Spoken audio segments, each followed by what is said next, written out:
Okay, magandang araw po sa inyong lahat at panibagong update na naman ang gagawin natin.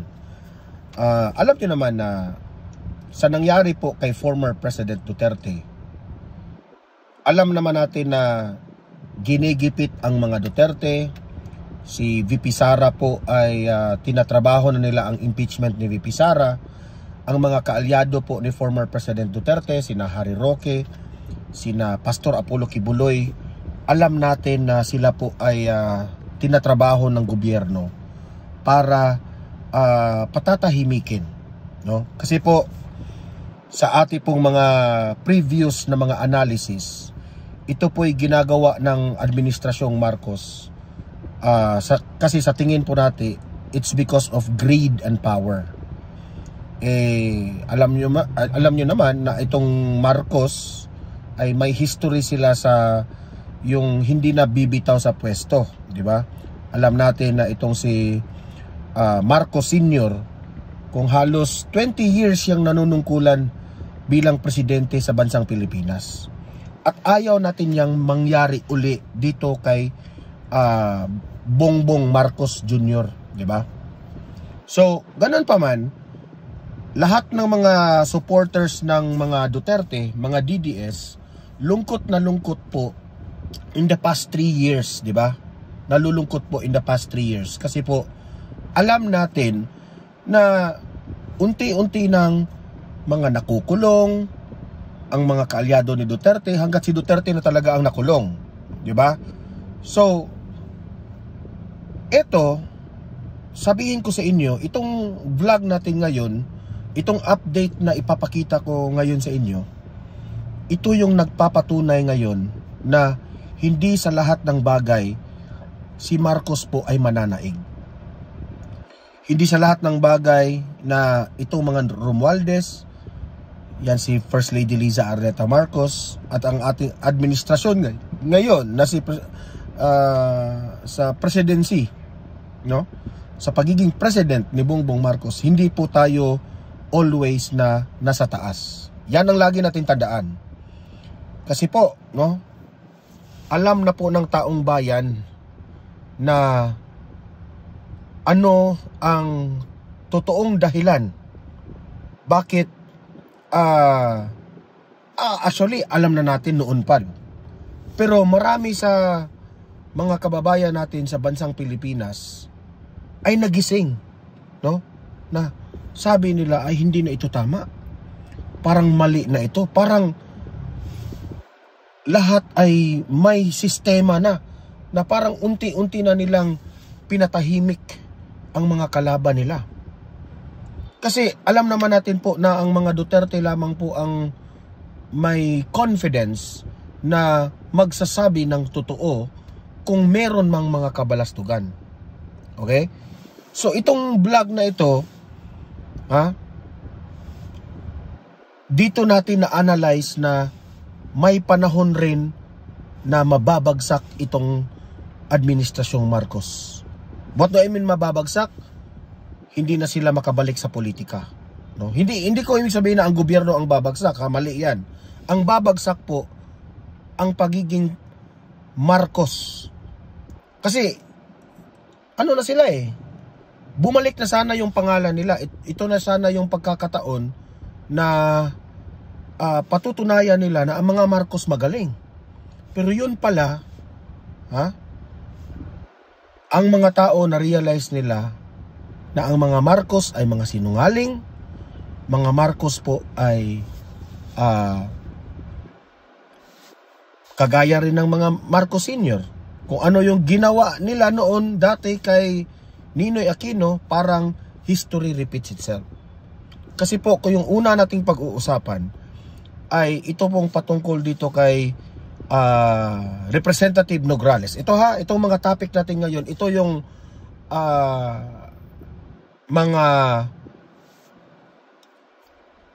patungkol po ito sa mga Marcos administration na dahil sa mga kanilang mga ginagawa po, sila rin ang babagsak sa kanilang sariling ginagawa. Okay? Itong una nating pag-usapan, itong si Representative Nograles na Sobrang sablay po ang kanyang pangangampanya. Ipapakita ko mamaya ang video at i-explain natin yan. Pangalawa nating pag-uusapan, itong si Attack Dog, Attorney Claire Castro. Nahihirapan na ipagtanggol itong pabahay po ni PBBM. Diba? Sabi niya dati, 1 million pabahay per year. Hindi sana, 3 years na si Bongbong Marcos, isa na meron ng 3 million. May nagtanong kasi sa kanya kanina sa media, at wala siyang naisagot. Napahiya siya. Okay? Mamaya pag-usapan natin 'yan. Itong pangatlo nating pag-usapan, itong si Cardema, itong leader po ng Duterte Youth Party List. Nananawagan po na wag iboto ang mga pumirma sa impeachment ni VP Sara doon sa House of Representatives. Isa ito sa mga ikakabagsak ng mga kaalyado ni Bongbong Marcos. At dapat i-wipe out yan sila lahat at mananaig ang mga kaalyado po ni Tatay Digong. That will be 2025 and 2028 soon. Okay? So, yan. At ito na yung pinakamatindi nating balita ngayon. Si dating spokesperson Attorney Harry Roque na ngayon po ay nandyan sa The Hague, Netherlands. May sinabi po siya sa kanyang mga ambush interview. At si Attorney Harry Roque po, pakinggan natin yung kanyang sinasabi kasi po gaganti siya kay barbers. Diba, alam naman natin kung ano ang nangyari ni Attorney Harry Roque sa House of Representatives. At sinabi yan mismo ni Attorney Harry Roque, barbers, hindi ka mananatili dyan sa pwesto mo. Matatalo ka soon at gaganti ako sa iyo. Mamaya ipaparinig ko sa inyo yung sinabi ni Harry Roque, okay? At heto, pinatunayan po ni Attorney Harry Roque na itong pagka-aresto kay Tatay Digong, mananagot ang mga involved dito. Kung sino man ang trumabaho dito sa pagka-aresto ni Tatay Digong, mananagot at mananagot. I-explain yan ni Attorney Harry Roque at ipapakita ko sa inyo yan mamaya, okay? So, meron tayong 5 ngayon pag-uusapan, okay? So, bago natin ito pag-uusapan, tulungan nyo po muna ako na i-like at saka i-share itong video natin para guys kakalat ito sa taong bayan, okay? Sabay-sabay muna tayong mag-like and share sa Don Mar TV. 1, 2, 3, go. Ayan, thank you very much. And also guys, sa mga bago pa lang dito sa aking channel, mag-subscribe na po kayo.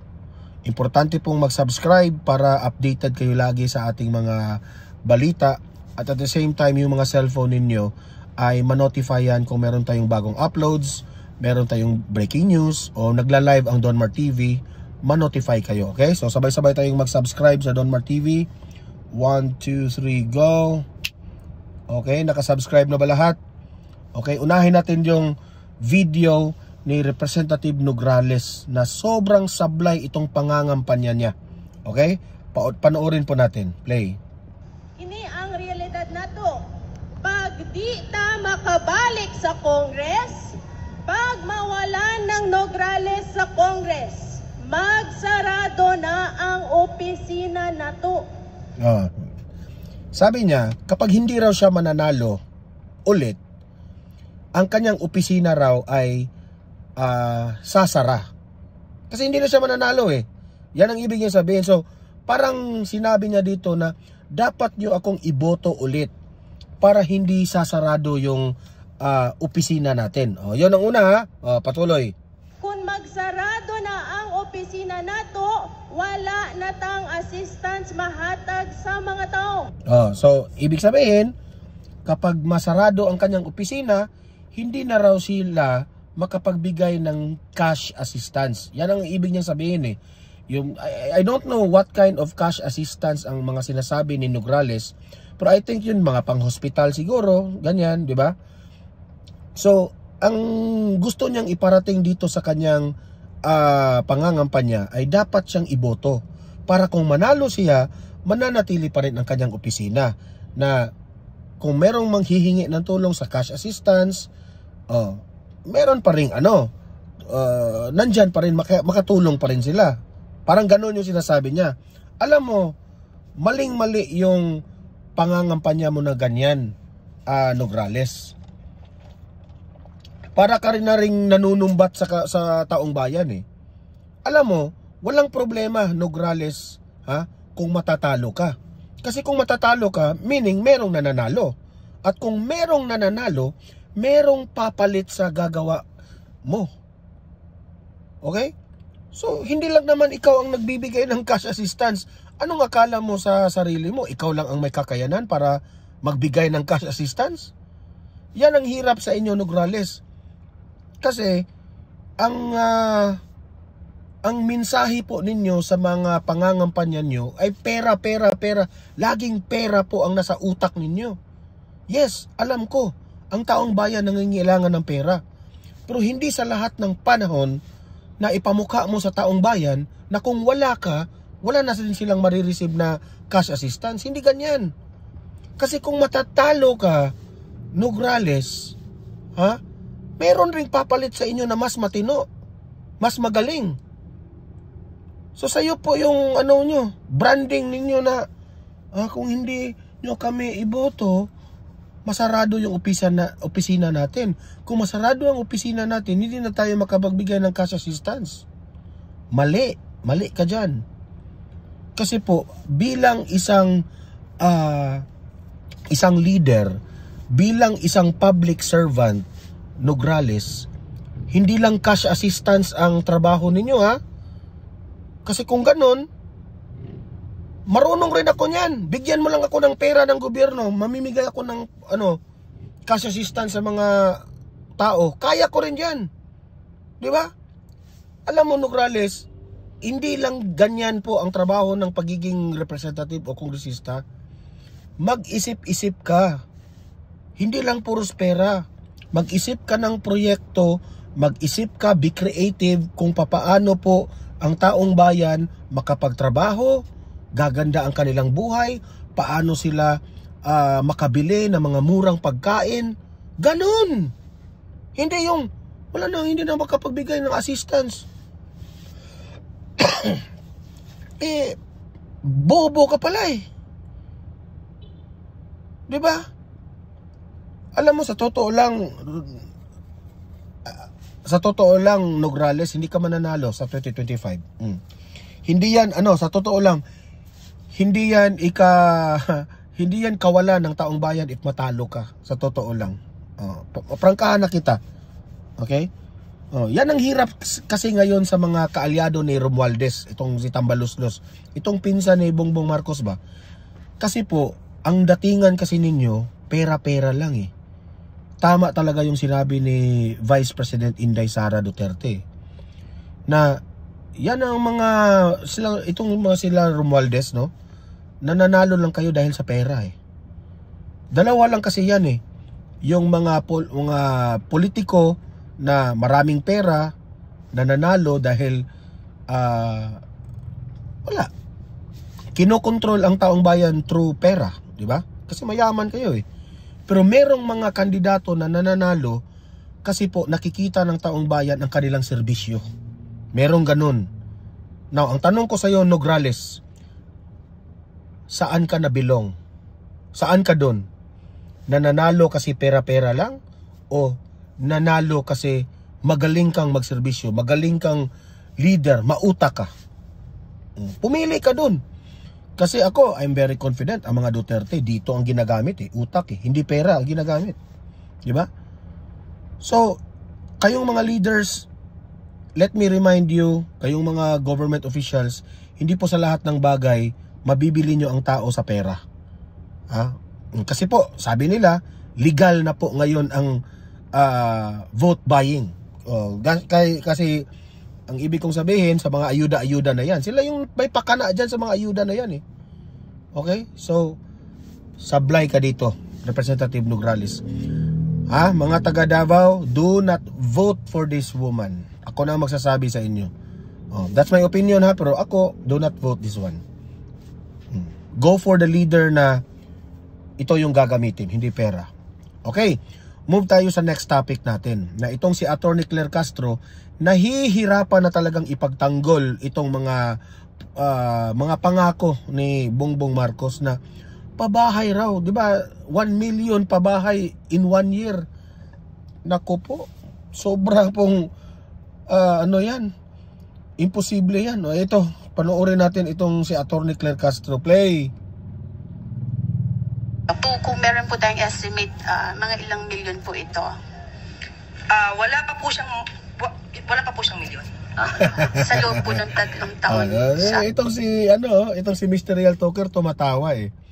At payuko-yuko na si Attorney Claire Castro kasi alam niya na hindi niya masasagot yan eh. Kasi noon yan eh, first year pa lang sa panunungkulan ni Bongbong Marcos bilang presidente, nangako kasi itong si Bongbong Marcos na meron siyang programa na pabahay, housing project, na at least makagawa sila ng 1 million pabahay every year. Diba? Ang galing. Ang sarap pakinggan sa tenga. Yung mga tao, magkakabahay na talaga kami. Ano, diba? Ngayon, after 3 years, tinatanong sa media, kasi po, tama itong ginagawa ng media, hindi puro Duterte ang topic natin dyan sa araw-araw na update. Si Attorney Claire Castro, gustong malaman ng media ngayon, ano na ba ang update sa pangako ni Bongbong Marcos na 1 million pabahay every year? Walang maisagot. Napahiya itong si Ate Claire ninyo. Ayan, unclear ka talaga. Pahiya ka dito. Pwesto ng Pangulong Marcos. Yun po yung sinabi ko at hindi pa ito pa po kompleto. Kasi po ang sabi 1 million per year. So, para mabuo yung backlog na 6.5 million housing units po ng Pilipinas. Okay, sinabi naman po ng ating Pangulo na ito po yung salita niya, and I quote, we are aiming for 1 million homes, 1 million low-cost and socialized homes a year. 1 million a year. Ngayon, magti 3 years na, Ate Claire, umabot ba ng 1 million? Pahiya ka ngayon. Ha? Play. Is an ambitious number. Ambitious number. Tinatanong ka ngayon, ha? Tinatanong ka ngayon, ilan na ba ang nagawa? Bakit hindi nyo masagot? Ha? Ilan na ang nagawa? Sa 1 million per year. So meaning to say, 6 years na maging presidente si Bongbong Marcos. So mag-e-expect ang tao na 6 million ang magagawa ni Bongbong Marcos. Ang tanong, ika-third year na ngayon ni Bongbong Marcos, ilan na ba ang nagawa? Yan ang tanong. I-update nyo kami. Kasi pera yan ng taong bayan eh. But we will try very, very hard. Hindi nga umabot ng million. I really like that reporter. Sino ba yung reporter na yan? Diba? Kasi yung reporter na yun talagang nag-check. At talagang bini-verify niya kung nagkakatotoo ba ang sinasabi ng administrasyon niya. Correct. Yun. At parang effective yung reporter na yun, napipikon na si Claire Castro. Kita-kita mo sa pagmumukha niya. Dineretsyon niya na lang eh. Diba? Hindi pa umabot ng milyon. So, ito ha. Ang hirap kasi sa Marcos administration, mahilig kasi kayo sa pangako eh. Mahilig kayo sa pangako kasi para madala ang taong bayan na si Bongbong Marcos magaling magaling. Pero hindi kasi ganyan dapat eh. Kasi po at the end of the day, ang taong bayan po sisingilin po kayo sa mga pinangako ninyo. Ngayon, merong ng guts na reporter na siningil kayo. Nangako kayo na 1 million pabahay per year. Na magti 3 years na si Bongbong Marcos, hindi nga umabot ng 1 million. Napahiya si Ate Claire ninyo, hindi umabot ng million. 1,000 lang siguro. Hindi ko nga alam kung hindi nga siguro umabot ng 10,000 yan. I'm not so sure, ha? I'm not so sure. So pahiya sila dito. Kaya ikaw, Attorney Claire, aside sa bumagsak ang rating ni Bongbong Marcos dahil sa iyo, analysis ko yan, ha, opinion ko yan. Kasi bumagsak naman talaga sa mga surveys na yon si Bongbong Marcos. At isa sa mga analysis ko, siya yung dahilan na bumagsak. Aside sa bumagsak ang rating ni Bongbong Marcos dahil sa iyo, ha? Nahihirapan ka nang ipagtanggol si Bongbong Marcos. Kung ako sa iyo, Ate Claire, ha, umalis ka na dyan. Umalis ka na, maghanap ka ng ibang trabaho. Nahihirapan ka na dyan. Ha? Si Bongbong Marcos, ha? Bumaba ang rating dahil sa'yo. Kasi atake ka ng atake ni Duterte eh. Alam naman ang taong bayan. Ha? Mahal na mahal ng taong bayan si Duterte. Aatakihin mo. Di bagsak si Bongbong Marcos.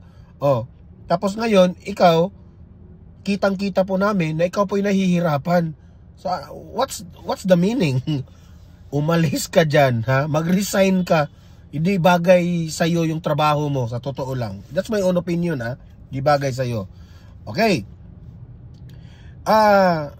Itong si Cardema na Duterte Youth Party List, no? Itama rin naman itong si Cardema eh. Ito ipapakita ko sa inyo. Nananawagan itong si Cardema na nire-remind niya ang taong bayan na huwag niyong iboto yung mga pumirma sa pagpapa-impeach ni VP Sara doon sa House of Representatives. Okay? Ako na mismo ang magsabi dito sa Donmar TV sa mga audience ko. Alam ko yung mga nanonood dito sa Donmar TV, meron kayong ibang-ibang meron kayong iba't ibang distrito diyan, no? Meron kayong iba't ibang probinsya diyan. Now, alam ninyo ang inyong mga congressman sa inyong lugar, sa inyong distrito ninyo, kung bumoto ba siya na ipa-impeach si VP Sara o hindi. Kung alam ninyo na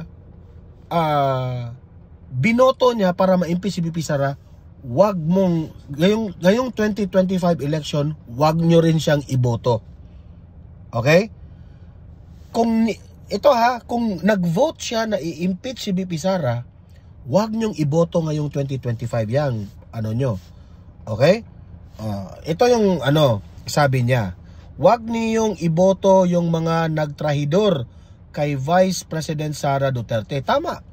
Kasi po, marami po sa mga representatives, marami po sa mga kongresista na nung panahon ng kampanya sa 2022, grabe yung ngiti nila kay VP Sara. Halos hahalikan si VP Sara. Kasi kapit tuko sila sa kasikatan po ni VP Sara. Ngayon na mas inuuna nila itong pera, ha? Sa mga, kasi takot silang hindi mabigyan ng budget ni Tambaluslos. Wala silang choice kundi kasi nag-away na si Romualdez at si VP Sara. They are forced. Wala silang choice kundi bumoto na lang na ipa-impeach si VP Sara kasi takot sila eh. Marami dyan, minute to mention, wag na tayong magbulahan. Ay. So, yung mga nag-traidor, ang tawag natin dyan, mga traidor eh. Si Tambaluslos, traidor rin yan. Hindi ka mauupo dyan sa pwesto mo, Tambaluslos, kung hindi dahil kay VP Sara. Hindi nga ma-presidente si Bongbong Marcos kung hindi dahil kay VP Sara. Lahat kayong mga kumalaban ni VP Sara dyan, especially sa Malacanang. Ikaw, First Lady Liza Araneta Marcos, hindi ka sana First Lady ngayon kung hindi dahil kay VP Sara. Wala kayong utang na loob, manggagamit kayong lahat. Okay? Sabi dito, yung mga nagtraidor kay Vice President Sara Duterte,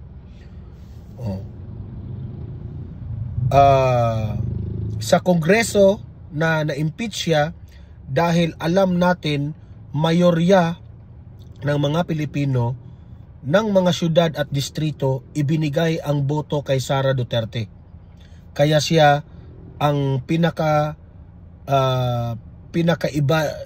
pinakaibinoto ng mga Pilipino sa buong kasaysayan ng bansang ito. 'Di ba? Yang mga kongresista ngayon sa House of Representatives, isa sa mga dahilan na nanalo sila dahil kapit sila dito kay BP Sara dati. Pero look at what happened now, trinahidor si BP Sara. Ngayon, sa 2025 election, ngayon, ito na naman yung pagkakataon na babawi tayo kay Vice President Inday Sara Duterte. Babawi tayo by, paano tayo makabawi kay BP Sara? Yung mga trumahidor kay BP Sara, wag rin nating iboto. Okay? Doon tayo makakabawi. Wag nating iboto. Kasi po, sampal sa atin yun sa sambayanang Pilipino na pina-impeach nila si BP Sara dyan sa House of Representatives. Okay? Sampal sa atin yung mga Pilipino. Binoto natin si BP Sara. 32 million po ang nagmamahal ni BP Sara dahil gusto natin siyang maging Vice President, pero sinira nila lahat ang mga plano ni BP Sara. Ginawa nilang masama si BP Sara sa confidential funds. Alam ko grabe ang kanilang mga propaganda. Okay? So do not vote these people. Mga Tuwadcom, do not vote. Tricom, do not vote. Yung lahat ng mga pumirma na ipa-impeach si BP Sara, do not vote. Okay? Mga audience ko dito, do not vote for them. Diyan lang tayo makakaganti dito sa ginagawa nila kay BP Sara. Okay? O heto, pakinggan natin itong si Attorney Harry Roque, itong kanyang matinding statement na siya po ay gagantihan niya itong si Barbers. Alam naman natin ang ano yung ginawa nila kay Attorney Harry Roque, di ba? Doon sa House of Representatives. Inom muna ako, guys. Kape ito, kape. Na ginigipit si Attorney Harry Roque. Pinagbibintangan nila na walang basihan, no? Patungkol dyan sa mga pogo-pogo na yan, ang layo eh. So, ito yung sinabi ko sa inyo na ikaw Barbers at itong administrasyong Marcos, hindi po kayo laging nasa taas. There will come a time na babagsak rin kayo at gagantihan kayo ng mga ginigipit ninyo. Oh. Itong, bakit ko ba nasabi yan? Sa analysis ko yan ni Attorney Harry Roque. Okay, pakinggan po natin ito si Attorney Harry Roque kung ano yung sinabi niya patungkol dyan. Play, Attorney Harry Roque. Ang sinabi ni Tatay Digong, may panahon sa lahat. Miss Barber, hindi palagi na ikay may immunity against libel. Pag natapos ang termino mo, sigurado namang matatalong pamilya mo dyan sa Surigao, pananagutin kita. Promise, hindi kita atrasan. Sabi niya, Ace Barbers, pananagutin kita. Promise, hindi kita aatrasan. Matindi yun Matindi yun sa isang statement ng dating spokesperson. Kaya ikaw Barbers, maganda-handa ka na Barbers. Sa simula ngayon Barbers, maganda-handa ka na. Kasi po yung ginagawa ninyo kay Attorney Harry Roque, hindi kasi yun maganda eh. Kasi ako, this is my own opinion I believe na hindi po involved si Attorney Harry Roque sa Pogo. I believe, alam ko sa my own analysis and my own belief na pinopolitika lang itong si Attorney Harry Roque. Kitang-kita naman ang pattern eh. Kibuloy. 'Di ba? Yung nangyari kay Ka Eric Celis. Sino pa ba? BP Sara, impeachment. Duterte, pinahuli ninyo. Si Attorney Harry Roque. Kaya kung sino man ang may utos nito, Barbers, nagigipitin si Attorney Harry Roque, always remember hindi po ito general po ito. Lahat-lahat na ito. Kayong mga nanggigipit ngayon sa administrasyong Marcos, sa mga kalaban nyo sa politika, ginigipit ninyo, hindi sa lahat ng bagay na sa taas kayo. tandaan nyo, meron ring panahon na wala na kayo sa inyong kinauupuan ngayon. At yung mga ginigipit ninyo, sila na naman ang nakaupo sa pwesto ninyo. So, yan ang lagi nyong tandaan. Ang gulong ng palad, ay hindi laging nasa taas. Sometimes nasa ilalim tayo. Kaya ang masasabi ko sa inyo, good luck. Ito patuloy. Niya na baboy. Baboy. Kaya hindi lang niya naintindihan ang buffoon kasi kulang yung appreciation niya sa vocabulary. Thank you. So ngayon po, meron pa rin po ba kayong request to still visit? Yes, I still have a pending request which has to be endorsed by Nicholas Hoffman. Ano po ang magiging basis para makavisit po kayo? Well, hindi kasi ako makavisit as a potential counsel na walang consent ni Nicholas. Itong sinasabi ni Attorney Harry Roque, ito po ay patungkol sa pagbisita niya kay Tatay Digong. Okay? So, ang main topic natin is yung gaganti si Attorney Harry Roque. One of these days, gagantihan niya itong si Barbers, di ba? So, yun po ang nire-reactan natin dyan sa issue na yan. Ngayon naman, ipapakita ko itong video na ito na itong mga nagpa-aresto kay former President Duterte na napunta sa ICC si Tatay Digong sa The Hague ay i-explain ito ni Attorney Harry Roque. Itong sina John Vic Rimulya, itong sina Boying Rimulya, itong sina Torre, Marbil, itong sina Anyo at itong si Bongbong Marcos at marami pang iba na nagplano nitong pag-aresto kay Tatay Digong. At sinasabi nila sa kampo ng mga Duterte na ito ay kidnapping. Pinatunayan po ni Attorney Harry Roque dito sa kanyang explanation na mananagot ang mga involved dito. Hindi sa ngayon, hindi pa ngayon. Pero one of these days, kung hindi na kayo in power, mananagot at mananagot kayo sa ginagawa ninyo kay Tatay Digong. Ito, ipapakita ko sa inyo, play. Magandang araw sa inyong lahat, nasan man kayo sa daigdig neto. Ito po inyong Spokes Harry sa panibagong Spokes Hour, live from The Hague. Ang pag-uusapan natin, nakita natin kung paano kinidnap ang Pangulong Duterte. Meron bang pananagutan ng mga kapulisan, mga miyembro ng kabinete at ang presidente mismo nung sapilitan nilang pinala ang ating presidente sa The Hague? Well, unang-una po bago tayo pumunta sa usapin na ganyan, sasagutin ko lang po yung sabi ng ating Executive Secretary Bersamin na hindi raw nila tatanggapin ang pagkatao ni Presidente Duterte kung mabibigyan siya ng provisional liberty. Ang proseso po, sinabi ko noong isang araw, po pwedeng mag-apply for provisional liberty. Ang tignan is, flight risk ka ba? Anong krimen ikaw ang nasasakdal? Ano yung mga kondisyones? At kung may capacity ka ba para manakot ng mga testigo. Tapos ang susunod na tanong, saan? Kapag pwedeng sa Netherlands, pero syempre kung sa Netherlands, bakit pa sila yung provisional liberty? Narito na sila. Pagkamat, syempre, ganito ang hawla yung tinatawag nating Hilton Prison. Pero, hindi nakapagtataka po ang sinabi ni Jesper Samid.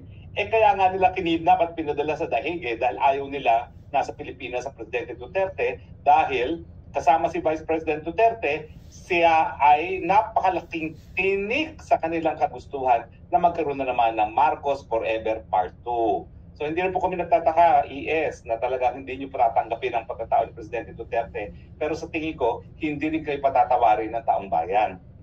80 anyos na gusto na lang mamahinga at mamatay sa kanyang sariling bayan, pinagkakait nyo pa.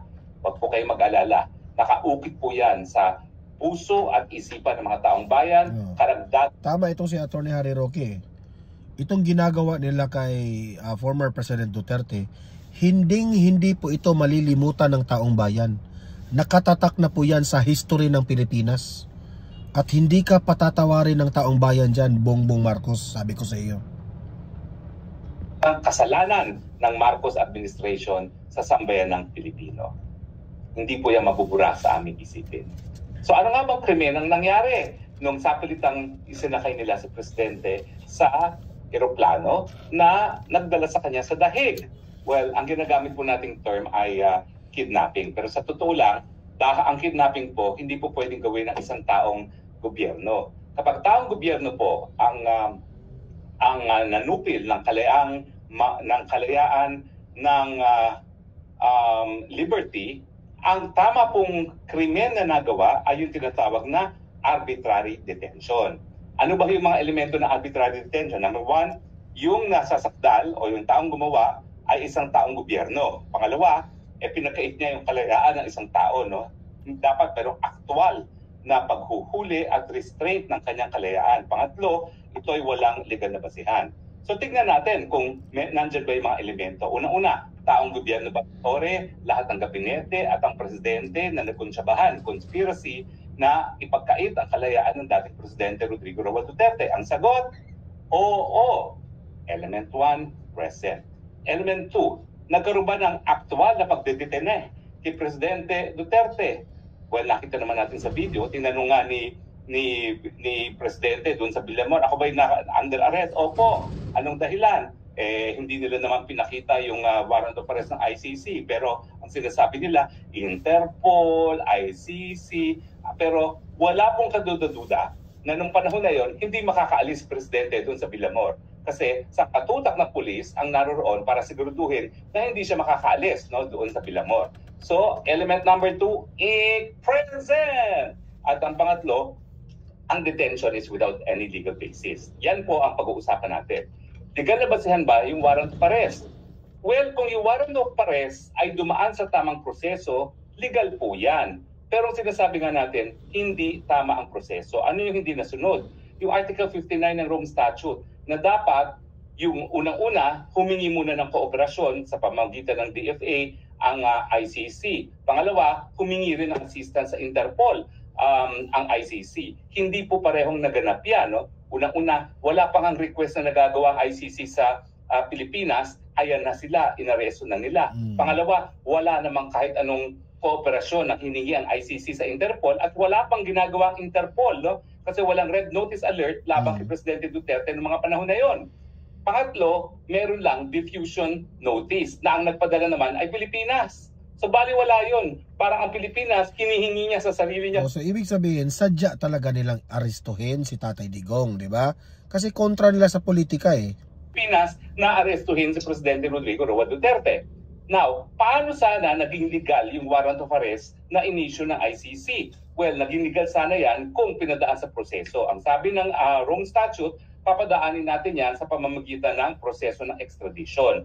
At ang extradition naman, ang umiiral na batas dyan na isang presidential decree na hanggang ngayon po ay hindi pa na re-repeal. No? At ang yan po ang Presidential Decree 1069 na nagsasabi nga na kinakailangan maghain ng complaint for extradition ang gobyerno sa ating RTC.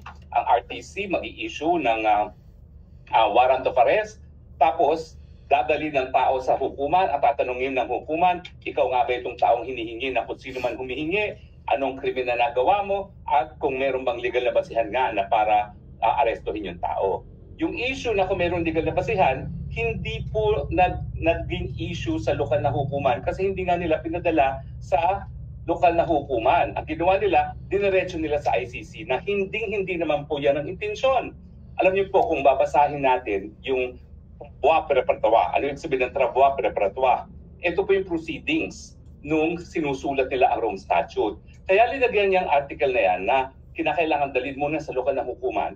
Kasi nga po yung mga naunang pagkakataon na palibasa, akusado ang isang tao sa isang karumal-dumal na krimen, gaya ng pagpatay ng mga Hudyo ng pangalawang pandaigdigang digmaan na nangyari kay Eichmann. Yung Eichmann nga kasi kinidnap galing sa Argentina, dinarag para hindi makapalag at dinala sa Israel kung saan siya linitis. At ang isang depensa niya, pwede ba naman yun? Kidnapping na ang ginawa niyo sa akin para lang ako mapanagot, para magkaroon ng katarungan ng biktima ng World War II. Sabi ng hukuman doon na Israeli Supreme Court, main pa nga dahil wala kaming pakialam, malay namin kung paano ko nahuli, importante, bigyan ka ng katarungan at ng patas na paglilitis. Pero alam natin, hindi na po yan sang-ayon sa batas na ng karapatang pantao. Kinakailangan kung ikaw ay nais mong magbigay ng katarungan laban sa isang tao na gumawa ng isang karumal-dumal na krimen laban sa buong daigdig, yung pamamagitan ng pagkuha mo sa taong yun ay dapat nasa tama rin. Kaya nga, ginawa ng Rome Statute, dapat dalhin muna sa lokal na hukuman at magkaroon ng tamang extradition hearing nang masigurado na walang paglabag sa karapatang pantao. At dahil hindi nga po yan nasunod, anong tanong natin? Nandyan ba ang legal na basihan sa pag-aaresto at pagpapunta sa dahig ng presidente? Ang sagot, there was no legal warrant. Dahil nga po, ang warrant of arrest dapat pinapunta muna si Presidente Duterte sa harap ng lokal na hukuman nang malaman kung meron bang sapat na basihan na bigyan ng visa yung mandamiento de arresto. Yun ang lagi kong sinasabi sa inyo na kung dapat para sa karapatan po ni Tatay Digong, ang custodial state muna, which is ang Pilipinas, Korte ng Pilipinas, ang maghuhukom sa kanya kung dapat ba siyang ilagay doon sa ICC. Yun ang ibig sabihin. So, na in-issue ng ICC. So, mukhang ang element 1 present, ang element 2 present, ang element 3 present. So, talagang ito pong kaso laban sa mga taong gobyerno na nang huli kay Presidente at nagpadala sa dahig ay ang kasong arbitrary detention. Ang tanong, paano yung pagpapadala sa ICC? Kasi alam natin na merong international crime. Torre, John Vic, Remulla, Boying, mananagot kayo dito. Good luck. Dahil sa pamumulitika, dahil sunod-sunuran kayo sa amo ninyo, kayo tuloy ang maano dito. Na extraordinary rendition. Well, sa Amerika nga, di po yan illegal eh. Sinasabi ng Amerika, may karapatan sila na yung mga kalaban ng gobyerno, mga risk to national security, po pwede nilang dalhin sa mga lugar-lugar na po pwede silang matorture kasi pinagbabawal ang torture sa Amerika. Yan yung sinasabi nilang extraordinary rendition. Ito po, malinaw na kidnapping. Kasi kinuha yung tao, ang nagdala dito sa Hague ay mga taong gobyerno pa rin, kasama yung mga pulis na sakay ng eroplano at saka linagay sa hukuman.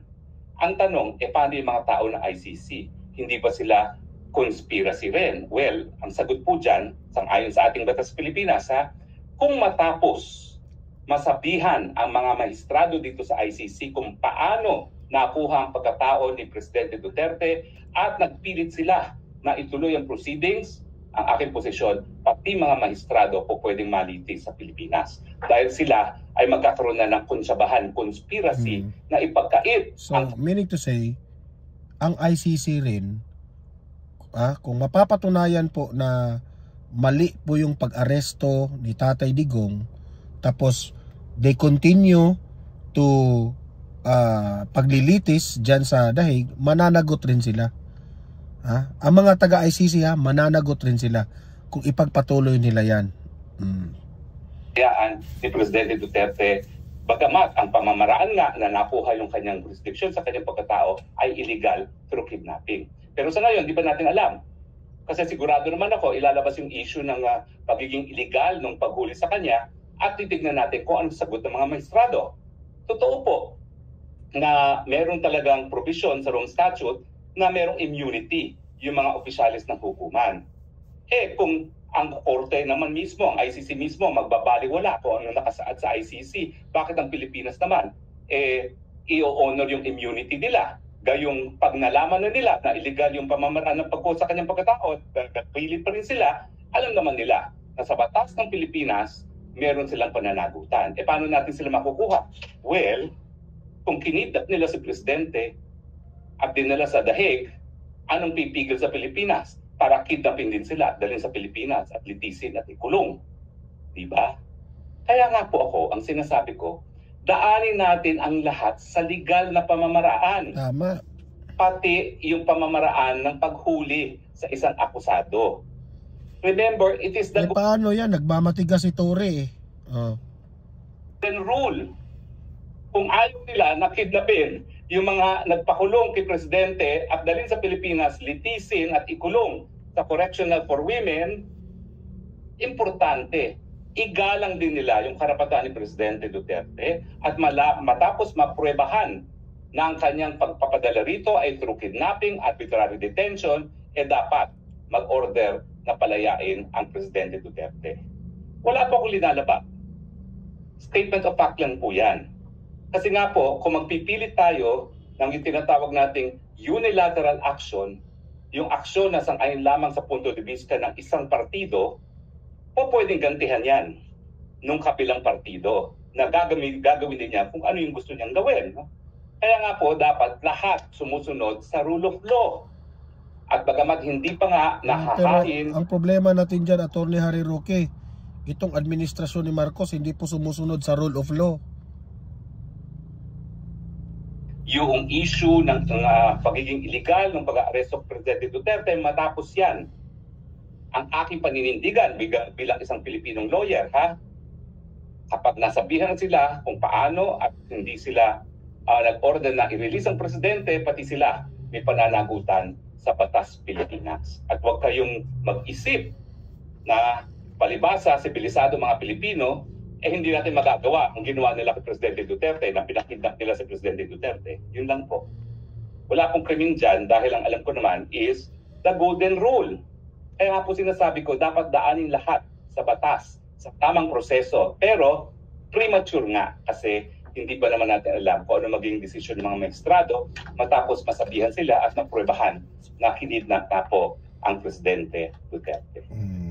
Muli po, importante na meron tayong karagdagang alam sa Batas Pilipinas at Batas International. Okay, so, ayan maganda itong vlog ni Atty. Harry Roque na pinaintindi niya ang mamamayang Pilipino na talagang maling-mali po yung pag-aresto nila kay Tatay Digong.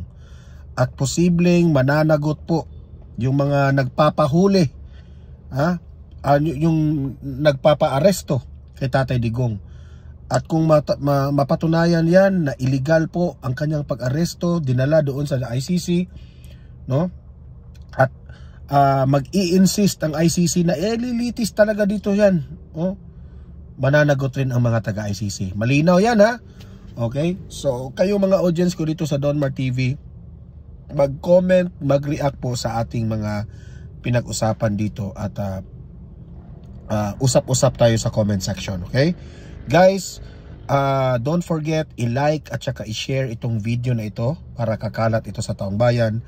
And sa mga bago pa lang dito sa Don Mar TV, subscribe na po kayo sa Don Mar TV.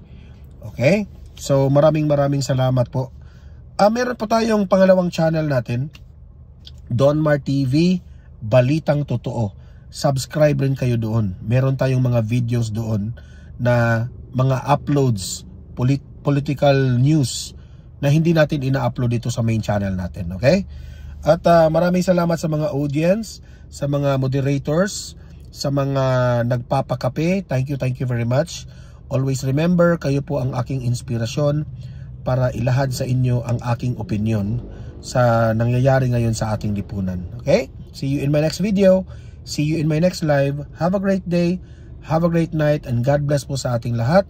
Mabuhay ang Pilipinas. God save the Philippines. Bye-bye.